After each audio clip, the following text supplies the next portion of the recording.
play a round called COP26 a load of these. This game involves Ivo and Alistair. If you could make your way to the performance area, please. This round is a stand-up challenge. I launch the wheel of news, and wherever it chooses to stop, one of our performers must step forward and talk about that subject. OK, here we go. Our first topic, please. And the topic is class. Who wants to come in on that? Oh, good. Ivo. I went to boarding school as a teenager. We did things differently there. Hello, old flame.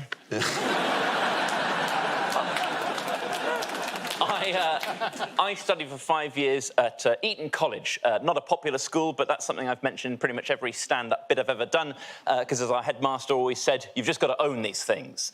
That was advice from a separate conversation about land, but still made sense.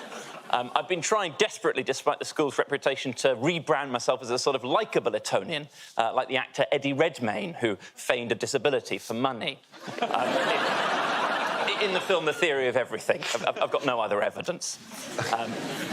Obviously, I'm not proud of everything the school stands for, but I'm grateful for the education I received. I've got friends that I made there. Still got a lot of memorabilia from my time at Eton. I've got the Eton cufflinks, got the Eton tie, got an Eton advent calendar. It's like a normal advent calendar, but all the doors are open for you by your father's contacts.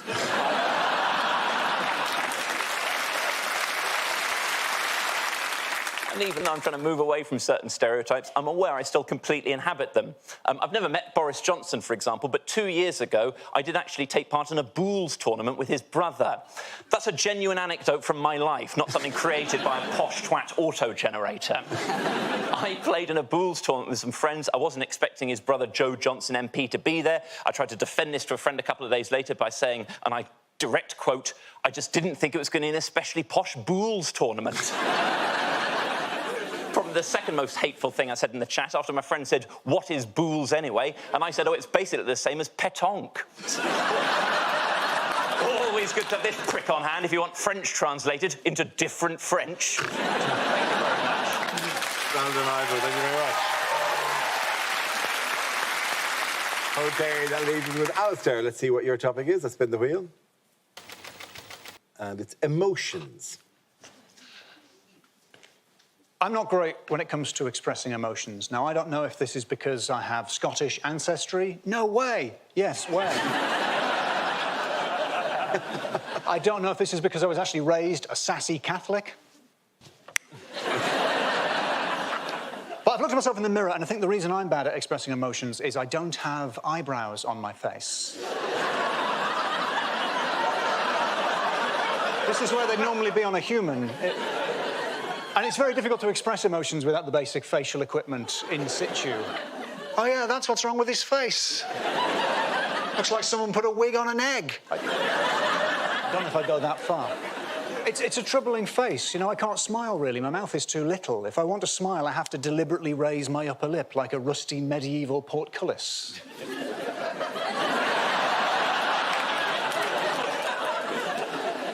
It's not the face of a man expressing joy, that, is it? At best, that's the face of a man trying to gauge the value of livestock.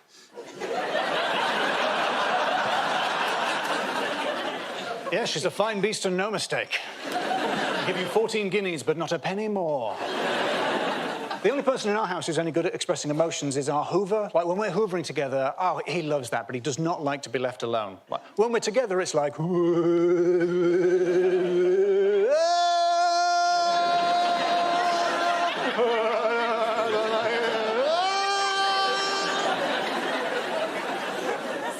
A friend did the introvert test on me recently, which is basically, would you rather be on your own in a room or in a room full of people all saying how brilliant you are? And if I'm being honest, my ideal situation would be a room full of people all saying how brilliant I am, but I'm not there. I want it to happen, but I don't want to be present. And she said, that is a wake.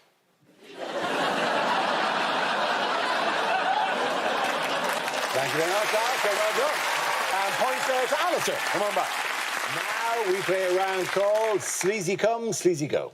This game involves Sarah and Glenn, so if you could make your way to the performance area, please. This round is a stand-up challenge. I launch the wheel of news, and wherever it chooses to stop, one of our performers must step forward and talk about that subject. OK, here we go. Our first topic, please. The first subject is parents. Who wants to come in on that? Sarah. Hello. How you doing? You all right?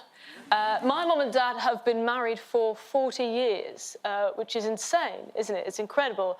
I've been watching them, trying to work out how you do it for that long. I think it's amazing to be in a relationship for that amount of time. I think I've worked it out. Looking at them, I think what has to happen to want to be in a relationship for that long in order to make it work is one of you, the weaker one, gives up. That's the answer, isn't it? You just surrender to the other person. That's what you do. You say, of course, whatever you think, I think. Whatever you do, I do. That is the answer. My dad has completely given up on life. He's happy, he's content, but he's absolutely gone. Like the most recent time, I went home, I walked through the front door into the kitchen, I found my dad on his own, and he was just staring at a lasagna. And I popped my head around the door. I said, hiya, Dad, are you all right? And he looked up and he went, oh, yeah, I'm all right. Hello. Yeah, I'm just having a look at my lasagna. And I went, oh, all right. And he went, come and have a look. And I did. I went over, and I have to tell you, it was literally just a lasagna. My mum will never give up on anything in her life. My mum is the strongest woman I've ever met in life. She's incredible. When I was 5 years old, my mum had cancer, and she's completely fine now. She's absolutely fine. The only way it's impacted her life, she had to have her breast removed, and then she had it reconstructed. And all that means now, it just means that she's got one impeccable tit. And the other one is 68 years old. Think about that. That's a double act. It's not fair, is it? Because it's a 23-year-old and a 68-year-old. It's not. The 23-year-old knows that she's a cracking tit. She wants to be out. She wants to be seen all the time. It's like the 68-year-old is sat next to her like, well, you know, some people say that we look like sisters.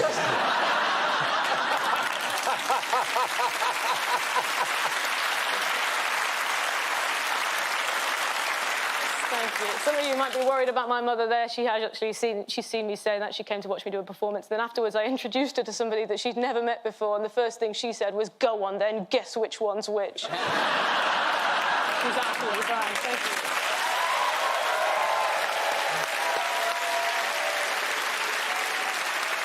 you. OK, that leaves us with Glenn. Let's see what your topic is. Let's spin the wheel. And the topic is manners. I think a lot of people assume, because of my voice, that I'm going to have good manners. I think if you're trying to place my accent, I was born in Cathkidston. No, I try and, pretend I sort of have good manners. I try and pretend I'm sort of sophisticated. I'm a sort of person like I wear a Che Guevara T-shirt, but, I couldn't name any of his songs. It's, No, I'm not intelligent enough. I don't know anything. I realised just during lockdown, I realised I don't know the phonetic alphabet. You might not think that matters, but I had to spell out my postcode to the bank, and my postcode ends in JP, and the guy over the phone was like, sorry, is that AB? And I was like, no, it's JP, and he was like, AB, and I was like, no, it's JP for Joaquin Phoenix.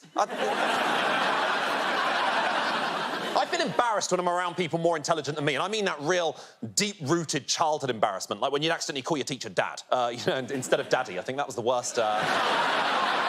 Actually, I went out with a girl way more intelligent than me who was actually a teacher, and I love dating a teacher. I don't want to get sordid, but when I went out with a teacher, we had sex every single day.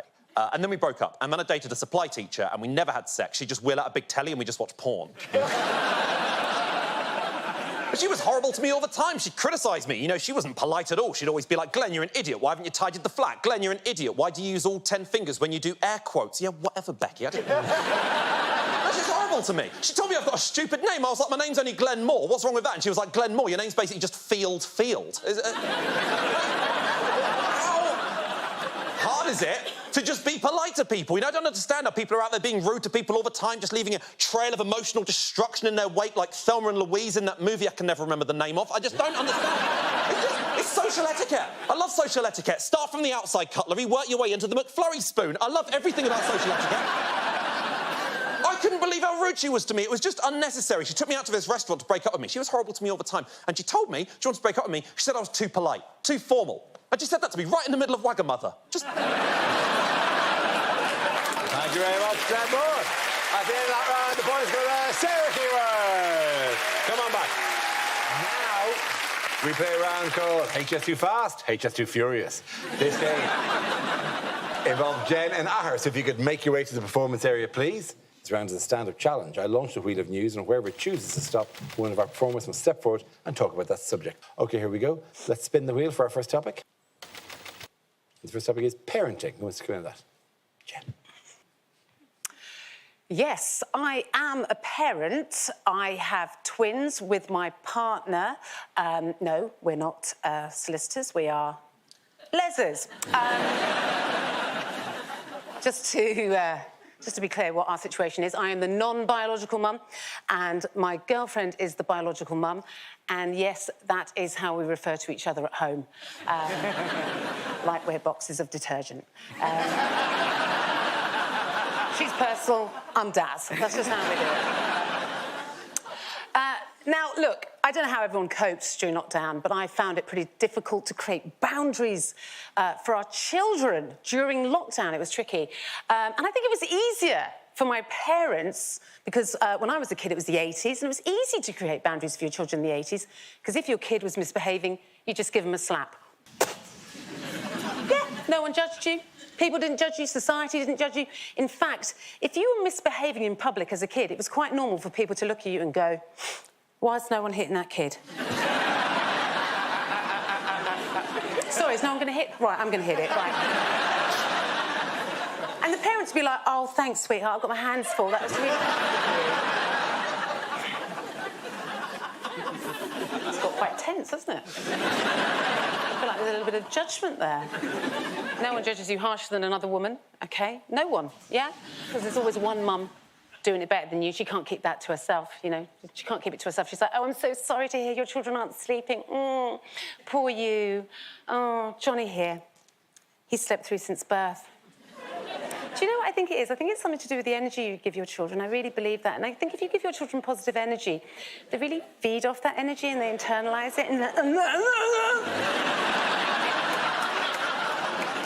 this is the kind of woman that has a piece of her daughter's placenta around her neck, you know. She makes her own almond milk. I feel like saying to her, do you want to know why your kid is sleeping, love? Well, I'll tell you why. It's because you've bored him to death. With your tedious courtesy, all stop worshipping bullshit. Thank you very much, Jen Bristow.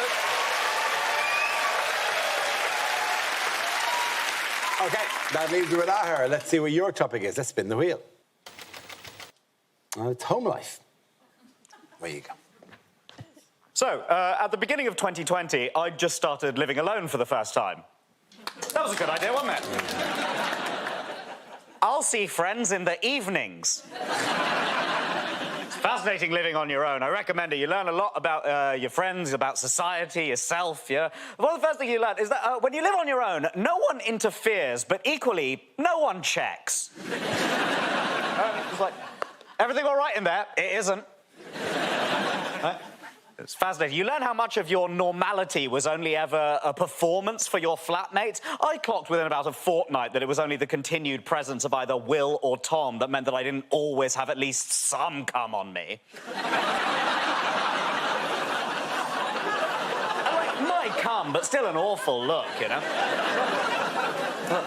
I'm living my best life. This is what it looks like to see a young guy living his best life. What I was actually living through was a low-grade mental breakdown and a minor eating disorder. And this eventually came to a head after a couple of months when, right, guys, you know how you think you can't get scurvy?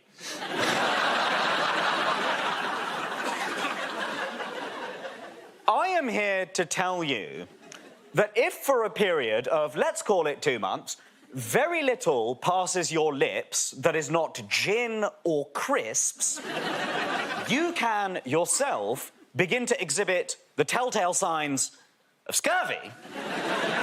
Despite the fact that you are not, and I cannot stress this enough, never have been an 18th century naval explorer.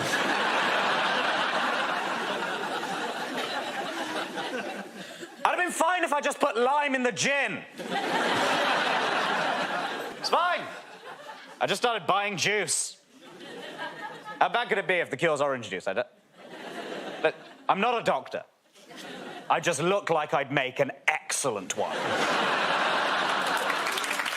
Thank you very much, Ahir. And that round, points go to Jen. Come on back.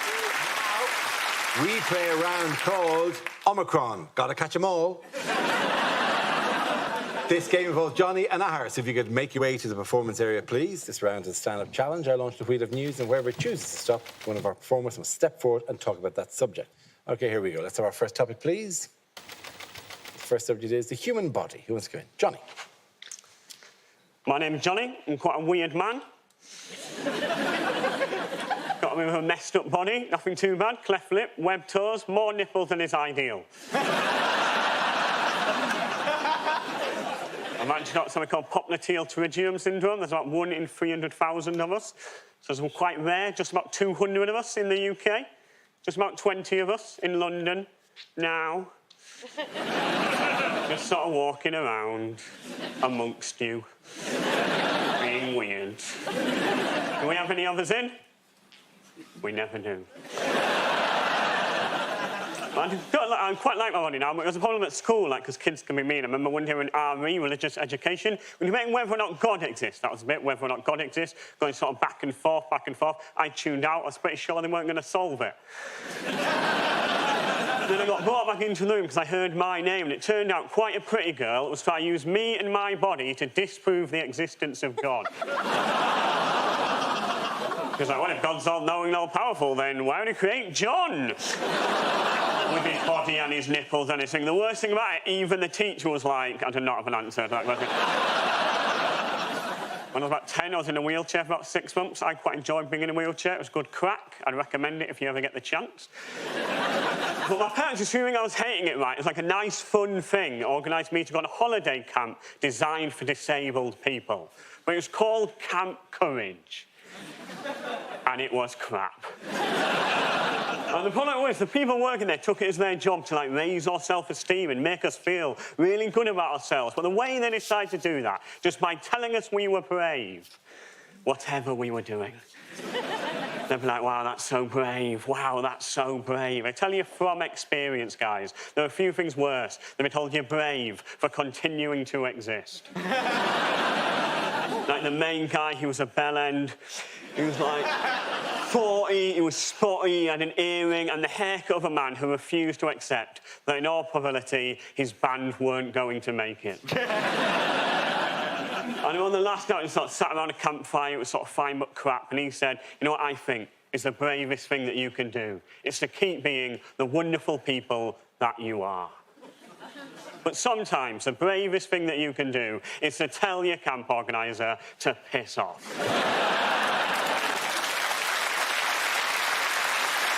Even if it does mean that you have to spend 20 minutes on the naughty ramp.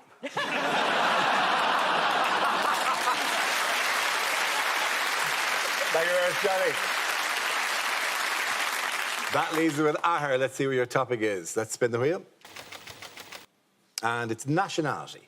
Ahir. So, I am British Indian, or Alpha Delta, as we're now called. I'm a British Indian, but my dad is Indian, right? He's aggressively into it, too much, to the extent... My dad has lived in various Western societies for over 4 decades now and has steadfastly refused to integrate into any of them, but he's not Muslim, so no one minds.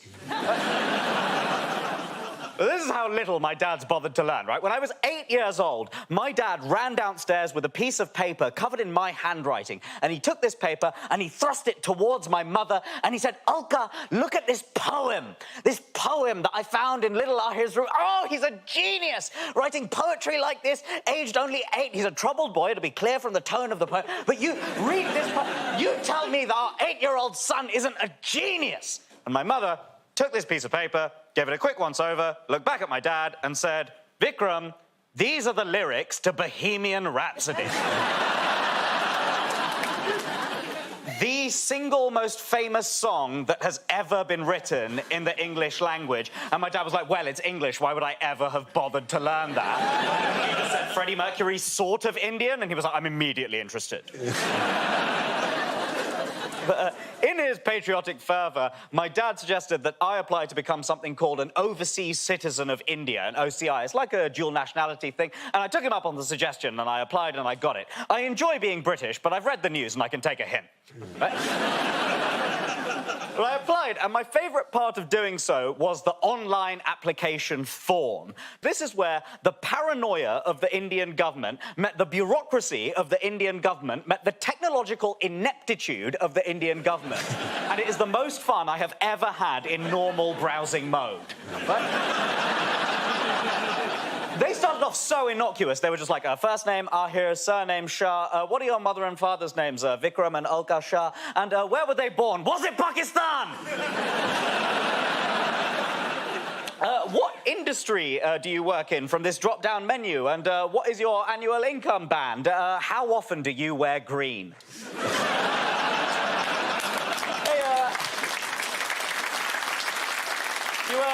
You got any children or other dependents? Favourite type of moon? If crescent, why? I couldn't do it, man. I couldn't be Indian. If I have to live in a country that's so pointlessly hostile to Muslims, it might as well be here. It's closer. Thank you very much. OK, at the end of that round, points go to Johnny. Come on, thank you. Now we play a round called Felice Navajab. This game involves Glenn and Milton, so if you could make your way to the performance area, please. This round is a stand-up challenge. I launch a wheel of news, and wherever it chooses to stop, one of our performers must step forward and talk about that subject. OK, here we go. Our first topic, please, is spin the wheel. The first interview is growing up. Who wants to come in that? Glenn. I think I need to grow up more. I was discussing this the other day with my pen pal, and I've always tried to be sort of quite grown up and sensible. You know, I've never sent like a dick pic or a scrotograph. It's not the sort of thing. No, and even then, that doesn't suit me to say. And don't worry, I'm not just going to start throwing out just random dick jokes, just willy-willy. I'm not the sort of person who does it. No, I'm very sort of, you know, very sort of sensible person. Very sort of like no sex before marriage, it turns out, and. No, I think because I try and act sensible, people usually assume I'm sort of posh or something like that. I'm not posh. I hate it when people accuse me of being posh. It annoys me. I think the next time someone accuses me of being posh, I'm going to put my head in the Aga. I tried to sort of do quite sensible things this year. Tried to be a grown-up, sensible person. Like in October, I gave up beer for the whole month as part of Go Sober for October. Last month, did a minute silence every day as part of Go Somber for November. At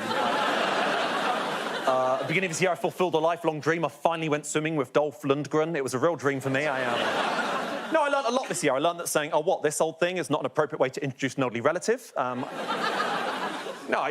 people have had an excuse over the past 18 months to, you know, not necessarily have your lives together. It's been a difficult time for people. It was the Fred West of times. It was the Fred Durst of times. It was No, it was difficult. You know, it was a stressful time for a lot of people. And sure, you know, you haven't truly known stress until you've had food poisoning during a massage. But, you don't have to have your life together because, you know, we're just lucky to be here. We're lucky to have survived this pandemic so far. You've got to know luck when you see it. I've known lucky people in my life. The luckiest person I ever met was a guy who used to live on my parents' road. He used to live in America, and in 2001, he was meant to be on the first plane to hit the World Trade Center, but he accidentally slept in, and he missed his flight, and all the other terrorists just left without him. That's lucky. Thank you very much for that. So that leaves us with Milton. Let's see what your topic is. Let's spin the wheel. And it's nature. I was in the high street the other day. This bloke came up to me. He said, I've got a petition. I've got a petition about ivory hunting. I said, are you for or against? He said, well, would you endorse it? I said, there aren't any elephants in Dorset.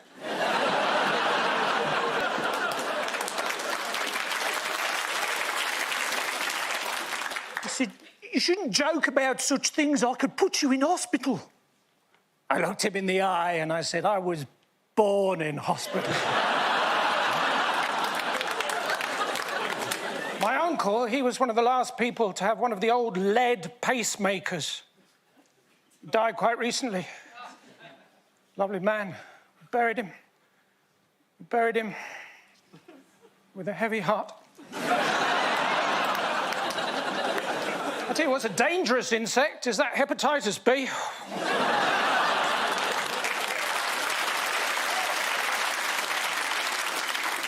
My neighbours, they're both naturists. I see them quite often, but not for very long, but I'm glad I bought the trampoline. I tell you where's a dangerous place to swim. Is that hepatitis C? Thank you very much. Dinner and points go to Milton Jones. Come on back. Now we play a round called Yippee-Ki-Yay, Mother Hugger. This round involves Alistair and Ishan, so if you could make your way to the performance area, please. This round is a stand-up challenge. I launch a wheel of news, and wherever it chooses to stop, one of our performers must step forward and talk about that subject. OK, here we go. Our first topic, please. Let's spin the wheel. And the topic is exercise. Who wants to come on that? I'll take this one. Now, the thing is, I've always been a bigger guy. My name is Ishan Akbar, and at school, my nickname was Snack Bar. Which is a pretty good name. And recently, there's been a bit of a move towards, like, the body positivity movement. And I have to say, I am body positive in that my body is positive for high cholesterol and high blood pressure. So during this lockdown, I thought, right, OK, I'm going to try and lose a bit of weight. And here's the thing. My attitude to weight loss is a bit like Labour's attitude to getting elected, in that we both really want it to happen, but neither of us can be bothered to do anything about it. I went online and I got completely overwhelmed by how much information there is on how to lose weight, diet plans, exercise plans. But I found a foolproof plan on how to lose weight. It's called the Free School Meals Challenge, where for £30 a week, they send you £5 worth of food. You don't need a gym. It's amazing, right? And here's something I learned. I learned that different cultures and different communities have different attitudes to weight loss and exercise. So my girlfriend is a liberal middle-class white lady because I'm doing well. And people like her, you know, liberal middle-class people, they all do the same thing. They'll be like this. They'll be like, oh, God, I've had such a tiring week at work. Teams meeting, Zoom meeting, all sorts of meetings. I need a day to do absolutely nothing.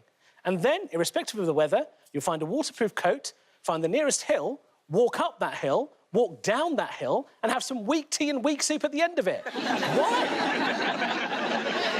Why do liberal middle-class white people like doing walking, camping, tough mudder, the things that refugees need to survive? You make it your leisure activity. Thank you. Thank you very much, Ishan. OK, that leaves us with Alistair. Let's see what your topic is. Let's spin the wheel. The topic is physical appearance. Yes, I have one of those. Good. For context, my full name is Alistair Beckett-King. Now, I'd never know what kind of impression it makes, so I'm thinking of changing the hyphen to a comma, so it becomes Alistair Beckett, King. So much more impressive. But I actually live in a stained glass window depicting the martyrdom of John the Baptist. Now, a few of you might be thinking, I don't know if I can visualise the martyrdom of John the Baptist, but you can, because it looks exactly like this.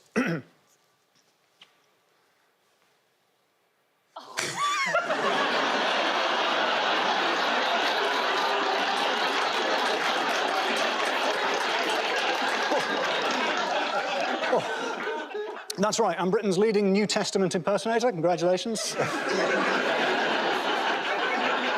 But people will ask you that question, have you found Jesus? Have you found Jesus? They say it can be difficult to find Jesus. And this confuses me because, in my experience, he's usually right in the middle of the paintings, you know? Slap bang in the centre. If you're struggling, I'm going to give you a bit of advice. What you want to be looking for is, like, a guy, probably wearing white, raising one hand as if to say, yeah, I'm Jesus. No, this guy, right? If that isn't enough for you, don't worry. There'll be other clues. There are, like, up to 12 other guys, really well-drawn robes and beards, all going, oh, look, it's Jesus. Who's that guy? Sometimes Doubting Thomas is there, getting a poke at the wound, you know? Doubting Thomas, or as I call him, sensibly waiting for empirical evidence Thomas, getting a poke. All I'm trying to get at is the whole of Western Christian art is a much easier version of Where's Wally? But let's be serious, you know, I would never compare me to Jesus, although a lot of builders have, because I don't look like Jesus. Let's be sensible. I don't look like Jesus because I'm white, whereas Jesus was imaginary. So apologies to any Christians for whom I've spoiled the surprise. I'm sorry. Points go to Alistair. Come on, sit down. Now we play a round called Sage Something Nice or Sage Nothing at All. This game involves Felicity and Darren, so if you could make your way to the performance area, please. This round is a stand-up challenge. I launch a wheel of news, and wherever it chooses to stop, one of our performers must step forward and talk about that subject. OK, here we go. Our first topic, please. The first topic is health. Who wants to come in that? Me? Darren. I haven't really been taking care of my health recently. I've been eating really bad. And during lockdown, I got into something I'd never tried before. I became addicted. Red wine. Yeah. Never had red wine before. Love it. I am all about the wine. Here's what I've learned, right? Don't read the label. You know, the label on red wine, it's always quite nice and fancy. It's like the smooth, aromatic, infused spices blended together. It sounds good. But here's my problem with the label, right? The serving suggestion. It always makes it sound like you've got a classier evening planned. It's like, oh, this wine goes well with lamb. Lamb? I'm not having lamb. I hope this wine goes well with quavers. I realised I had a bit of a drinking problem during lockdown, especially with the wine. You know when you've got a problem when it comes to the recycle day? And I realised that I had to go out intermittently on the day to put my bottles out, because if I put all my wine bottles in one go, it would sound like a calypso band. I'm all over the place, man, like emotionally and with my feelings. All right, I'll give you an example of what happens to me, right, every now and again. Sometimes I'll be in my house, I live alone, it's just me, right? And I'll be like, ooh, I want some sex. I am in the mood for some sex. And I'll just walk around like, oh, man, I'm horny. I'd love to have some sex, man.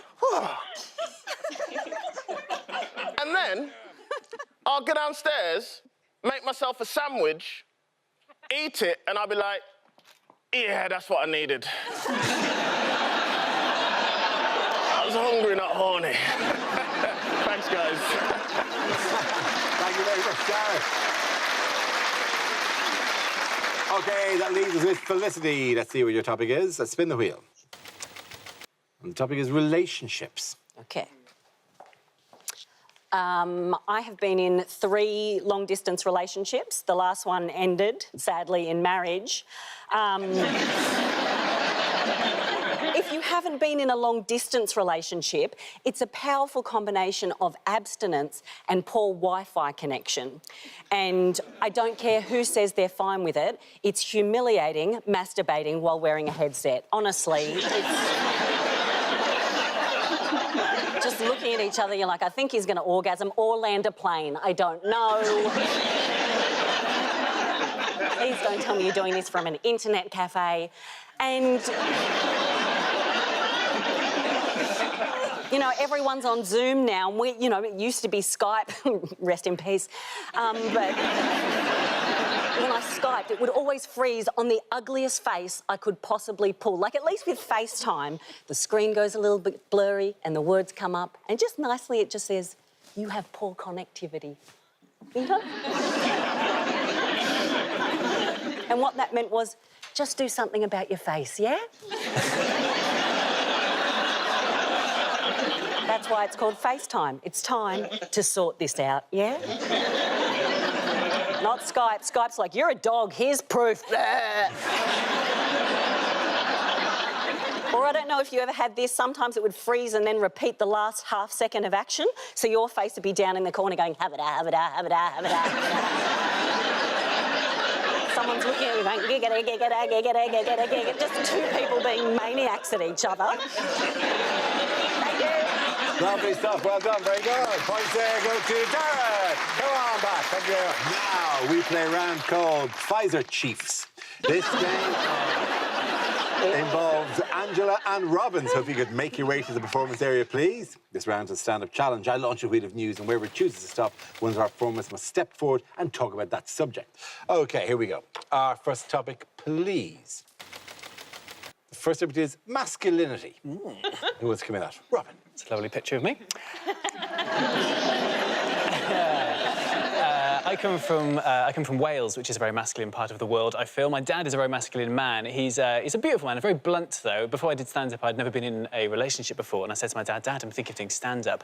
And he said, well, Robin, a lot of stand-ups, they talk about having sex or their relationships, so what are you going to talk about?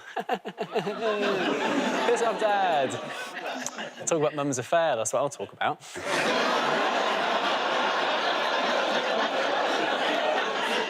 Hi, if you're both watching. Wales, beautiful part of the world, amazing place. You should come when there's not a pandemic on. It's my favourite thing about Wales is that we have free prescriptions on the NHS. Oh my God! So I've been on the pill for 4 years. It's just nice to regulate. People get very annoyed about the war on men. People have boycotted companies. Gillette got boycotted a few years ago because they had quite a woke advert where they called out toxic masculinity. Like, I'm not going to boycott Gillette. It's not going to do them any harm if I do. I shave once every Eurovision. It's going to do them no harm at all. But I can't boycott Gillette. I'm not going to boycott Gillette. I can't use Wilkinson's sword. Wilkinson's sword? I can't use Wilkinson's sword because that's what my friend Barry Wilkinson used to call his penis. Just brings back so many memories, you know? Hi, Mum and Dad, if you're watching. I think men change their behaviour when they're around other men, though. Like, stag do is a perfect example. My stag do started in a Wetherspoons in Cardiff, and then it got worse. Right? Wetherspoons, they're always in these, like, old, grand, beautiful buildings. Like, you've kind of got to respect them. Like, Tim Martin, the guy who created it, like, imagine the balls of that man to go, like, I'm going to create a chain of pubs in old, beautiful buildings. Cool, they're going to be nice inside? No. You're going to serve food? Sort of. What time are you going to open? 6 a.m. You drink from 6 a.m. like an airport? Yes. Except no one's going anywhere. Thank you very much, yeah. Come on. Well done. Very good. OK, that leaves us with Angela. Let's see what your topic is. Let's spin the wheel. And the topic is children. Yes, I don't have kids. My fiancé and I, we don't want kids. We're in our 40s now, so we sort of sold on that idea. You know, it's unlikely to happen anyway now. His sperm sort of gets to the egg and just forgets what it went in there for. Sometimes people can't get their head around you being a woman who doesn't want to have kids. It really blows their mind. And sometimes I've had people get angry with me, like on Twitter when I talk about being happy and child-free. They get really angry. And often it's the same people who are also angry about high levels of immigration in this country. Well, are we full up or not? Pick a team. Loads of my friends have kids, and I love my friends' kids. I do. I take them out, I spoil them, I treat them. I love that. There's one I hate, but the rest... Awkward, isn't it? It's awkward when you hate one of your friend's kids. I don't know if you've had that. I think my friend knows I hate her kid as well. Yeah, she knows. He's an only child. They live in a block of flats. For his birthday, I bought him a seesaw. It's different. Kids today, it's different. Like, a couple of years ago, right, I took my friend's kid out for the day. Now, look, some of you watching at home, you'll be the same age as me. You'll have grown up when I did in the 1970s, when our playgrounds were made of concrete, weren't they? Concrete and scaffold poles. There was none of this bouncy shit on the floor, was there? You fell off concrete onto concrete. That was it. In the 1970s, a kid's playground was completely indistinguishable from a building site, wasn't it? The only way you could tell the difference is that on a building site, they made you wear protective clothing. We were left to fend for ourselves. No one born after 1987 knows what it's like to have a scab that lasts for 6 years, do they? Thank you very much, Angela Barnes. Well done. Points there to Robin Morgan. Come back. Come back. Thank you. We play a round called Matt Hancocked It Up. This game... involves Milton and Case. If you could make your way over to the performance area, please. This round is a stand-up challenge. I launch a wheel of news, and wherever it chooses to stop, one of our performers must step forward and talk about that subject. OK, here we go. Our first topic, please. Let's spin the wheel. The first subject is food. Who wants to come in with that? OK. I found out I became middle class recently. I know, it was a blow to the heart. But I found out I became middle class recently because I became lactose intolerant, right? No, that's a sign of social mobility, guys. That's why Thatcher took away the milk. She knew what she was onto, OK, right? But it's annoying being lactose intolerant, man, because I realise there's certain things I'm never going to be able to do. Like, I'm never going to be a superhero. You look at Superman's weakness, it's kryptonite. What's mine? A chalk ice? Right? You know, who's my arch enemy? The milkman? Like... It's annoying, there's so much things you can't do. Like, do you know what I mean? Like, girls will say things like, my milkshakes brings all the boys to the yard. I'm just there like, can't come. Like... Do you have a soya-based alternative? You don't even sound hard asking for soya milk. I go into coffee shops asking for it like it's an illegal substance. Like, yo. You got soya? And the guy still makes it obvious. One soya latte!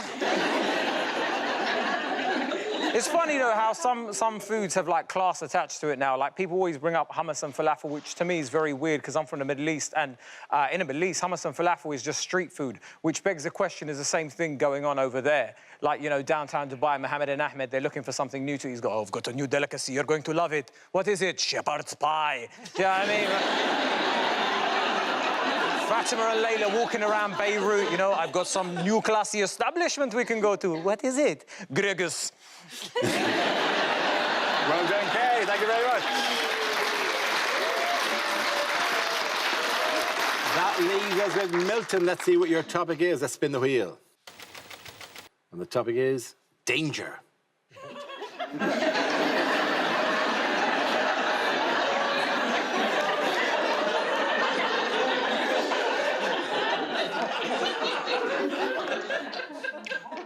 This morning, I attached a lock to the front of my house to slow down burglars who arrived by barge.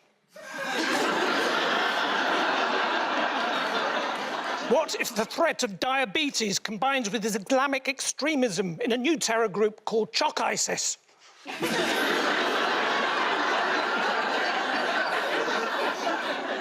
A couple of days ago, I failed my driving test for going 31.5 miles an hour in a primary school.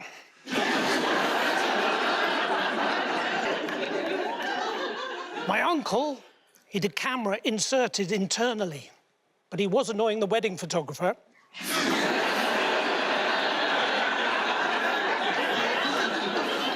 If you've got to tell someone bad news, best thing to do is to cut the words into the back of their hair. I'm sorry, I crashed your car. Because then when you show them in the mirror, they'll probably just say, oh, that's fine, thanks. Yeah.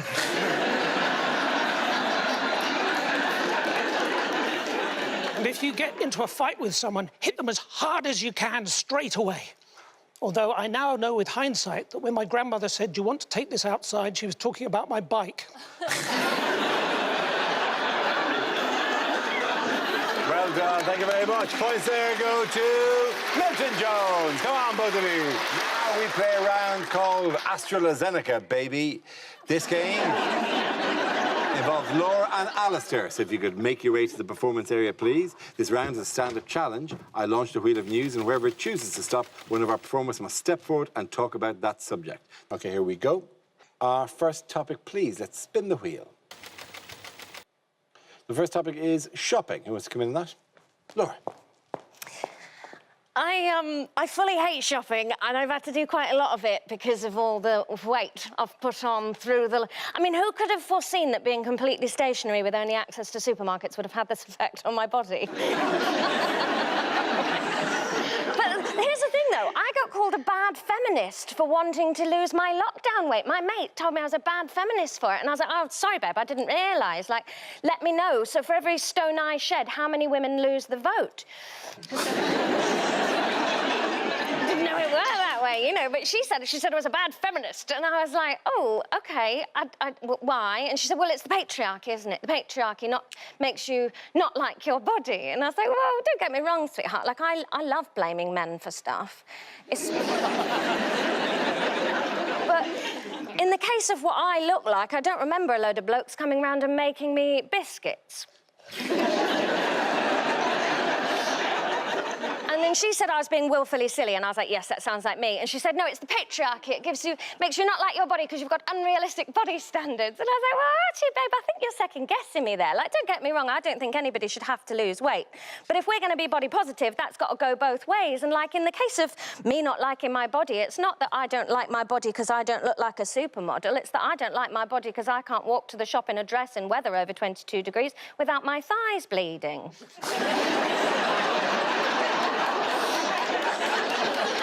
That's all I'm really looking to get rid of. I don't want to be a size 0. I just want for all my clothes to be sitting down clothes. I'm tired of having a pile of trousers that I can wear, but only if I'm going to be stood up all day. And even then, I'll take my outfit off at the end of the day, and every single seam in everything I'm wearing is imprinted into my flesh in livid little red lines. When I get naked, I look like a tailor's training dummy. Thank you very much, Laura. That leaves us with Alistair. Let's see what your topic is. Let's spin the wheel. And it's nationality. So I'm half Scottish, and it's mostly concentrated in the face, which is a problem. Because I would like nothing better than to, you know, do celebrity impressions for you, but I can't, because whenever I try, they come out too Scottish. Like, if I try and do an impression of the actor Robert De Niro, I just look like a Scottish man who can't believe you're breaking up with him. Robert De Niro.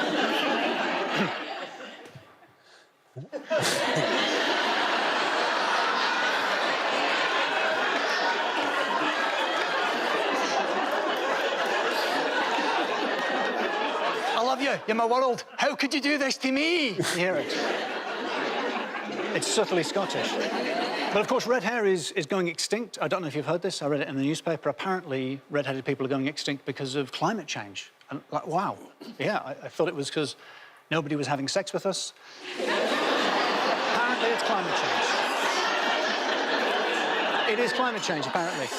But that threw me. I thought, well, where does that leave red-headed people? What are we? A dying breed. And I realised what we are is the last great mythical beast of the British Isles. You know? Griffins, unicorns, the gingers. That's the way things are moving. And I envy you. I envy you, the non-gingers. You're going to be able to say one day to your great-great-grandchildren, you know, I saw one once. A live ginger. That's going to blow their minds. Oh, tell us, what was it like? Are the stories true? You'll say, oh, it was indescribably beautiful. I saw it there with the rays of light glinting in its copper mane as it gamboled about unsteadily on a pair of milk bottle legs. Pausing just momentarily to ritualistically apply high-factor sun cream.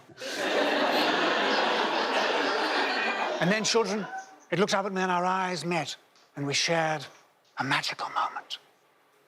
And then it ran off into the shade.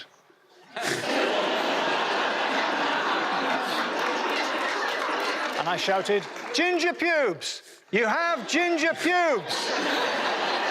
To make sure that he knew. Thank you very much, Alistair. Well done. That was great. Points there to Laura. Laura gets the points there. Come on, sit back. Now we play a round called COVID or Go Home. This game involves Glenn and Evelyn, so if you could make your way to the performance area, please. This round is a stand-up challenge. I launch a wheel of news, and wherever it chooses to stop, one of our performers must step forward and talk about that subject. OK, here we go. Let's have our first topic. Let's spin the wheel, please. The first subject is identity. Who wants to come in that? That'll be me. Yeah. So So I will just start by introducing myself to you guys so you get a sense of who you're dealing with here, because there is a lot going on in this person. Now, I am a Swedish-born, Chinese immigrant, working class, plus-size, pansexual lady who's lactose intolerant.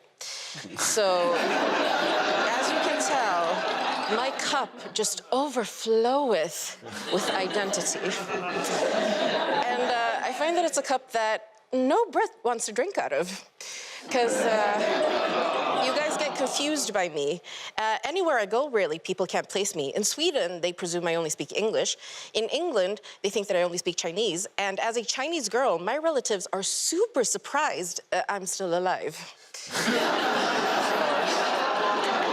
But I will say, I have been on your British shores now for about 9 years, so I feel like I'm British. For instance, if tonight doesn't go as well as I hope, I'll just internalize all my feelings about it, never address it, and take it to my grave. And I will say, I do appreciate the irony of being Chinese and poking fun of you Brits for being stoic, because we are a very reserved people as well. However, the difference I find is that when the Brits repress feelings, you tend to go into alcoholism. When the Chinese repress feelings, we go to work and take over the world. Which, ironically, you guys used to do. So. Lovely stuff. Thank you very much, everyone. That leaves us with Glenn. Let's see what your topic is. Let's spin the wheel. And the topic is family. I've always had a very, very close relationship with my parents. I first realised that when I was at boarding nursery. And I was very close with all my relatives, actually. I love my grandparents. My grandma's an Elvis impersonator, in the sense that she's not alive anymore. And she died a few years ago. She lost her 8-year battle with not getting hit by a car. But I